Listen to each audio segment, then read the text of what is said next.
And I just had that moment of thinking, my gosh, what if I'd been alone? Like this would be a terrifying situation. We got caught in a snowstorm around John Muir Pass. We were in a whiteout blizzard going up to Muir Pass. So that wasn't fun.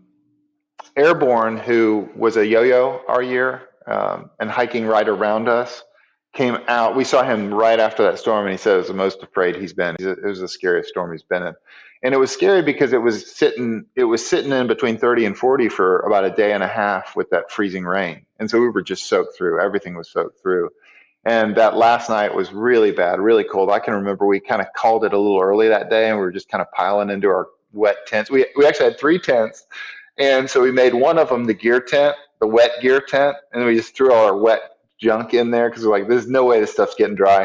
I reached down in my bag to go pull out my down sleeping bag, and because I had a waterproof bag, I thought, right? Well, it was waterproof material. It wasn't waterproof seams. So I reach in and I've got a soaked down bag and I've got a soaked down jacket. And I just had that moment of thinking, my gosh, what if I'd been alone? Like this would be a terrifying situation.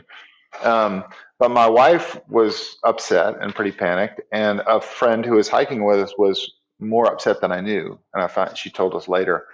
But my kids are a little bit oblivious to this. I throw the three girls in the other tent, get them situated, and they start singing and laughing. And my oldest gets my youngest daughter to sleep in the same sleeping bag with her so they can be warm. And they just have this like really good spirit about them. In fact, the other hiker that had joined up with us, and we'd sort of adopted her into the family for the Sierra, just safety in numbers. She told us the story later and said she was just in her tent crying, and then she just heard them start singing, and it really enlivened her experience.